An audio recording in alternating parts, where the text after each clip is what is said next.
Contact light. Okay, engine stop. ACA at a descent. Mode control both auto, descent engine command override off. Engine arm off. 13 is in. We copy you down, Eagle. Listen, Tranquility Base here. The Eagle has landed. Roger, Tranquility. We copy you on the ground. You got a bunch of guys about to turn blue. We're breathing again. Thanks a lot. And we're getting a picture on the TV. There's a great deal of contrast in it, and currently it's upside down on our monitor, but we can make out a fair amount of detail. Okay, Neil, we can see you coming down the ladder now. Sunday, July 20th, 1969. Around the world, nearly 1 billion people watched this moment on television as the first man from Earth prepared to set foot upon the moon. At the foot of the ladder, the LEM footbeds are only depressed in the surface about 1 or 2 inches, although the surface appears to be very, very fine-grained as you get close to it. It's almost like a powder. Ground mass is very fine. I'm going to step off the LEM now. That's one small step for man, one giant leap for mankind. I believe that this nation should commit itself to achieving the goal before this decade is out of landing a man on the moon and returning him safely to the earth.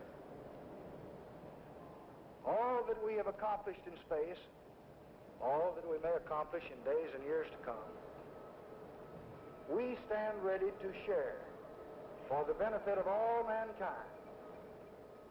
As we explore the reaches of space, let us go to the new worlds together, not as new worlds to be conquered, but as a new adventure to be shared. Since the earliest time, man has imagined this moment, the moment when his fellow man would make the first journey to the moon. Now the time had come. In the 6th decade of the 20th century, the ancient dream was to become a reality.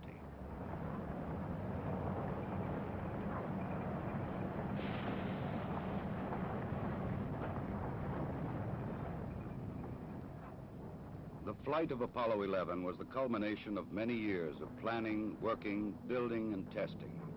Thousands of people had contributed toward this day of accomplishment. The great Saturn V rocket and the complex Apollo spacecraft had been assembled together and moved to the launch pad. The equipment and techniques and personnel had been proved in earlier missions, and now they were ready. The astronauts chosen for this mission had flown it many times in ground-based simulators. They had all been in space before. They had trained carefully and well, and now they too were ready. Astronaut Michael Collins would pilot the Apollo command module.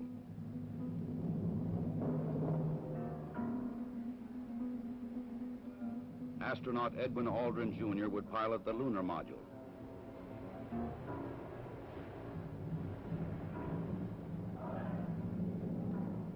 And astronaut Neil Armstrong would serve as mission commander.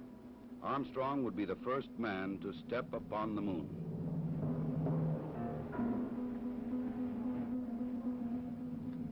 July 16th, the day had come. The moon awaited. The men rose early, ate breakfast, and dressed in their spacesuits.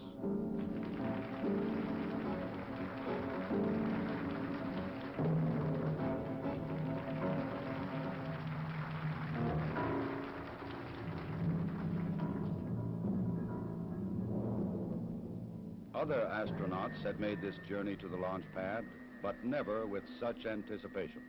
9:32 a.m., July 16th.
3 hours later, the Apollo command module moves forward to extract the lunar module from the third stage of the launch vehicle.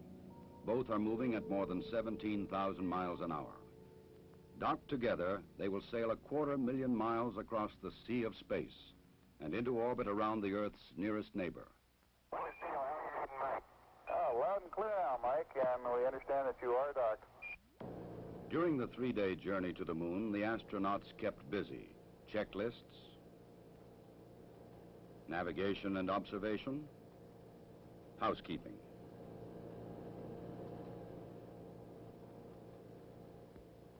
They must work in a weightless environment, keeping their spacecraft and themselves in good condition. Data must be collected and reported. Experiments must be performed, including photography both inside and outside the spacecraft. Because of the film speed, these actions appear faster than they actually were.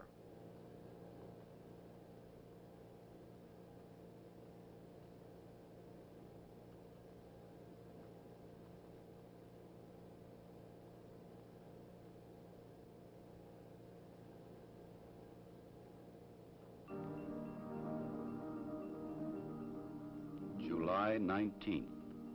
Apollo 11 slows down and goes into orbit around the moon. The bright blue planet of Earth now lies 238,000 miles beyond the lunar horizon. Astronauts Armstrong and Aldrin, now in the lunar module, separate from the command module.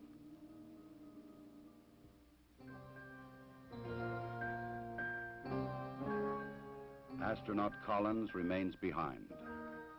Preparation for the lunar module descent to the moon now begins.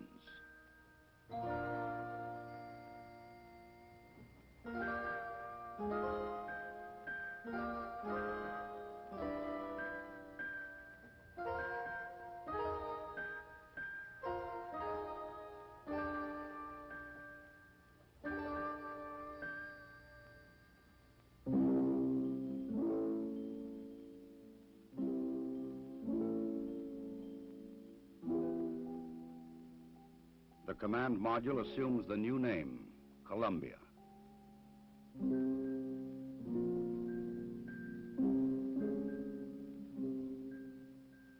The lunar module will be called the Eagle. From Columbia, Michael Collins' camera sees bright rays of the sun reflecting patterns of color from the surface of the Eagle. In this strange metallic bird rides the ancient and endless dream of all mankind.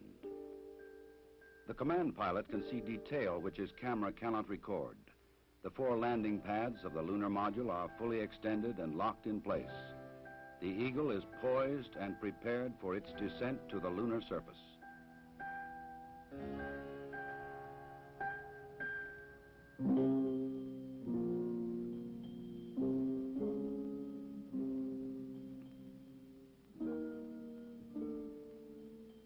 The moon landing craft rocket engine fires to slow it down and to place it on the pathway to the landing site in the Sea of Tranquility. There is tension and caution as the Eagle flies lower. Warning lights blink on as the computer tries to keep up with the demand for control data, but the status remains go. Eagle, we got you now. It's looking good, over. Roger, copy. Eagle Houston, after yaw around, angles, S-band pitch, -9er, yaw, +18. Roger, you're a go to continue power descent. You're a go to continue power descent. Altitude now 21,000 feet, still looking very good. Velocity down now to 1,200 feet per second. You're looking great to us, Eagle. Give us a reading on the 1202 program alarm. Roger, we got you. We're going at alarm. Good radar data. We're now in the approach phase, everything looking good. Altitude 4,200. Houston, you're a go for landing, over. Roger, understand. Go for landing. 3,000 feet. Copy. Alarm. Altitude 1,600. 1,400 feet, still looking very good. 700 feet, 21 down. 33 degrees. 100 feet, down at 19. 1201. 1201. Roger, 1201 alarm. You're a go. Same type. We're go. Altitude, velocity, light. 3.5 down. 220 feet. 15 forward. 11 forward. Coming down nicely. 200 feet. 4.5 down. 5.5 down. 60 seconds. Lights on. 6. Down 2.5.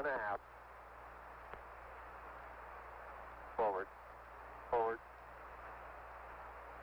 That's 40 feet down 2.5. Picking up some dust. 4 forward. 4 forward. Drift into the right a little.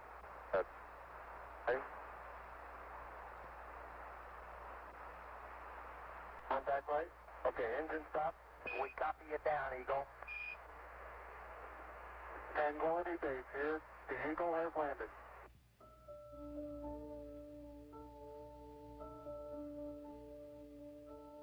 Through the window of the Eagle, Armstrong and Aldrin see what no human eyes have ever seen before. Their spacecraft casts a long shadow across the undisturbed dust of centuries.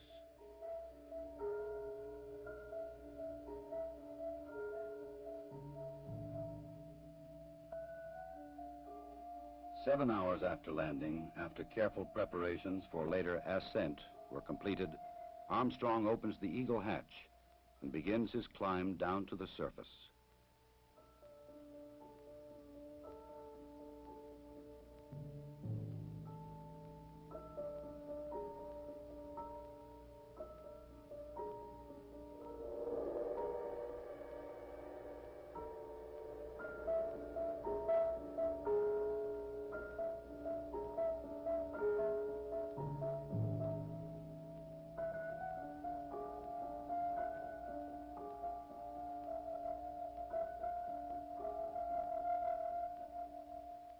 The first footsteps on this strange new world must be taken cautiously.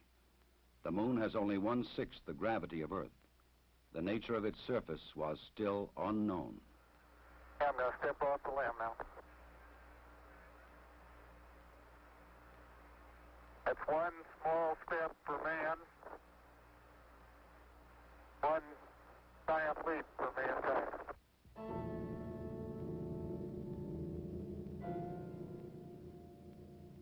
Once on the surface, Armstrong scoops up a small sample of lunar dust and rock, precaution against the possibility of an emergency takeoff.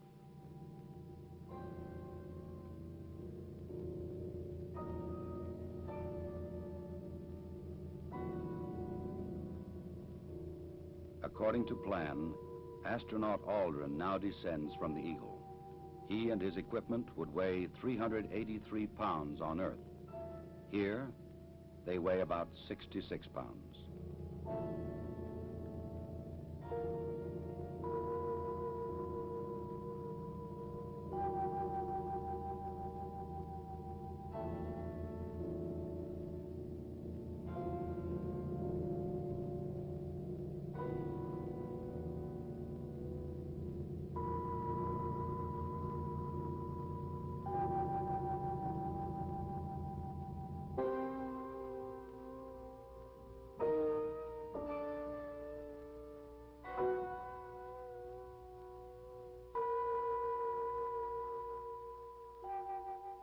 For a brief moment, the first men on the moon stand and look at the stark, lonely landscape around them, an experience which no one before them can share. But there is much to be done in the limited time which they can stay on this airless, cloudless satellite of Earth. This sheet of metal foil traps and holds particles from the sun, the so-called solar wind, or barrage of solar energy, which constantly strikes the moon's surface. Results of this experiment will be taken back to Earth to reveal new secrets to anxious scientists.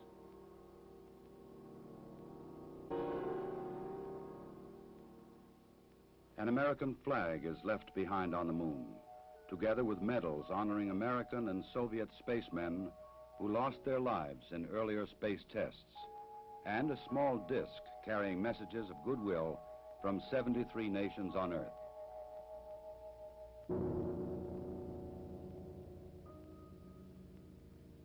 A plaque on the lunar module reads, "Here, men from the planet Earth first set foot upon the moon, July 1969 A.D. We came in peace for all mankind. Through a specially made television camera, viewers in many nations on Earth were able to watch the astronauts as they walked and worked on the moon. Despite the bulky spacesuits and the backpacks containing oxygen, temperature control, and communications equipment, the Apollo 11 crew found they could move easily about the surface.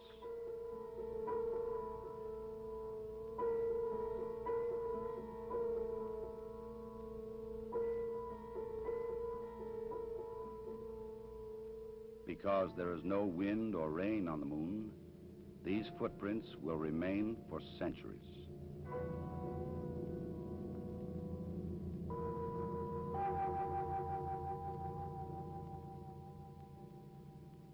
In addition to collecting rock and soil samples, the explorers leave behind a seismometer. This highly sensitive device would send back valuable information on external meteoroid impacts, as well as internal lunar movements.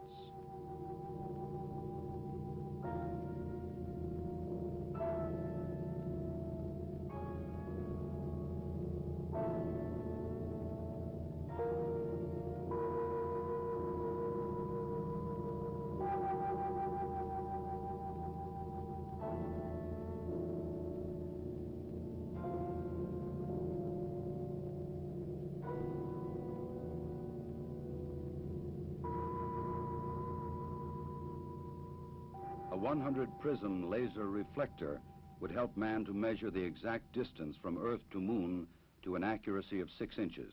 These were the first of many experiments which will be taken to the Moon to provide man continuing and increasing knowledge about the Moon and the vastness of space beyond. After 2 hours and 31 minutes, the first lunar explorers had completed their research on the Moon. A night of rest in the lunar module, countdown preparations, and they were ready to come home. Tranquility Base, Houston. Guidance recommendation is pings, and you're cleared for takeoff. Roger, understand. We're number 1 on the runway. 7, 6, 5, port stage, engine arm ascent.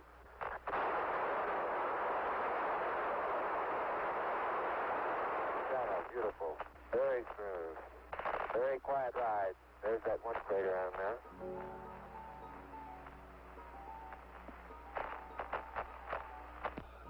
Feet high, 80 feet per second vertical rise.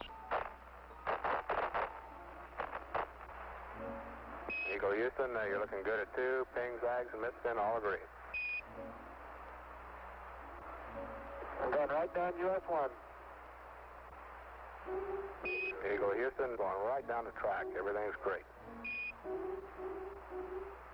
Horizontal velocity approaching 2,500 feet per second. Roger. Some 120 miles to go until insertion. July 21st. The Eagle and its 2-man crew lifted off the Moon perfectly and climbed slowly to rendezvous and dock with the mothership, Columbia.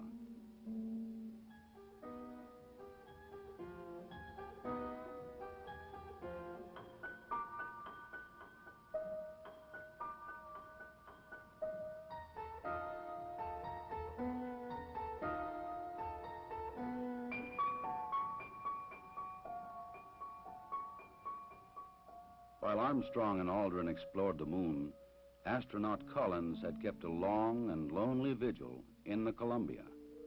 The approaching Eagle was a welcome sight.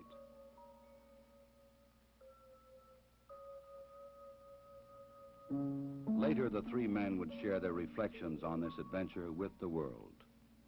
I believe that from the early space flights, we demonstrated a potential to carry out this type of a mission. And again, it was a question of time until this would be accomplished. I think it's a technical triumph for this country to have said what it was going to do a number of years ago, and then, by golly, do it.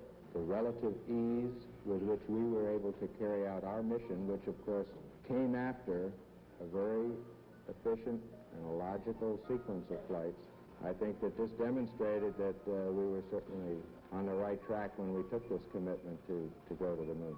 I just see it as a beginning of a new age.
Once again, the bright blue planet of Earth rises over the lunar horizon. For those who had witnessed man's landing in the Sea of Tranquility, the moon would never again appear quite the same.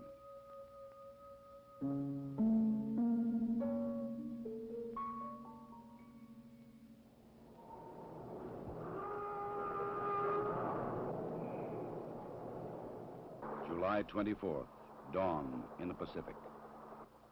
Apollo blazes across the heavens, coming back to Earth at 25,000 miles an hour.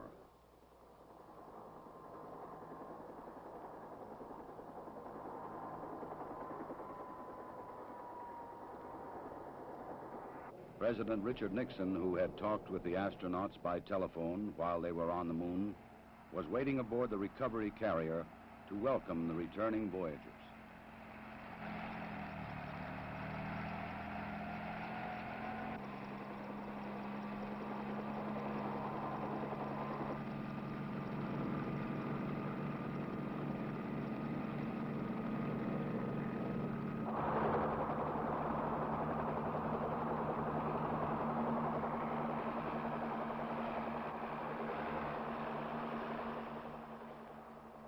The president later expressed the nation's response to this historic mission.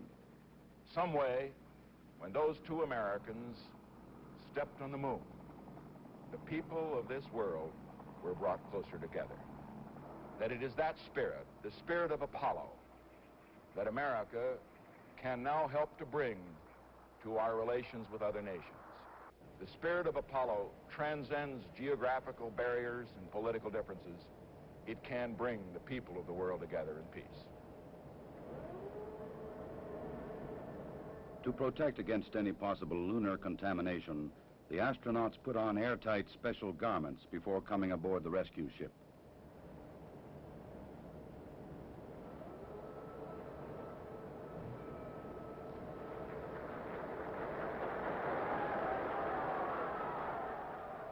They transferred directly from the helicopter to a mobile quarantine van, in which they would be flown back to the Manned Spacecraft Center in Houston, Texas.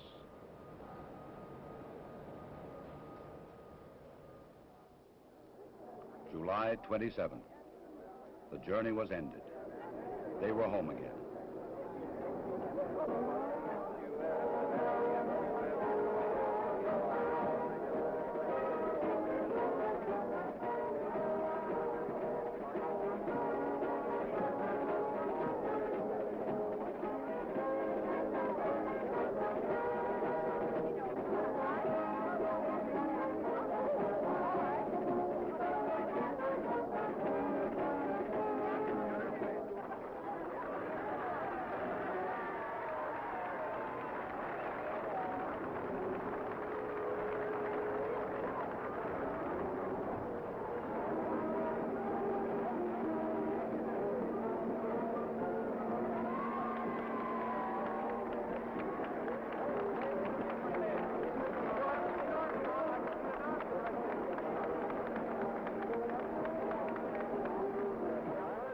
Ahead lay 3 weeks of isolation, medical tests, and mission debriefings. Then visits to major cities of America and abroad. The details of their unique mission would be relived and remembered so that others might learn what they had learned, and that future travelers in space might build upon their experience.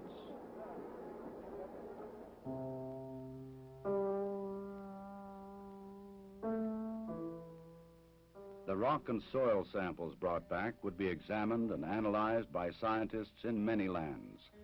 They would reveal new insights into the origin and the age and the composition of the moon, and perhaps new knowledge of the Earth as well. Already experiments left on the moon were sending back revealing new information.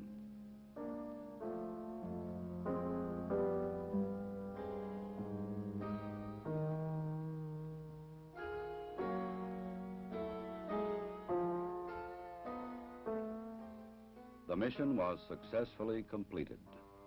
The Eagle had landed the first men on the moon, and Columbia had returned them safely to Earth. Wherever man journeys tomorrow across the ocean of our universe, history will remind him that Apollo 11 was mankind's first encounter with a new world.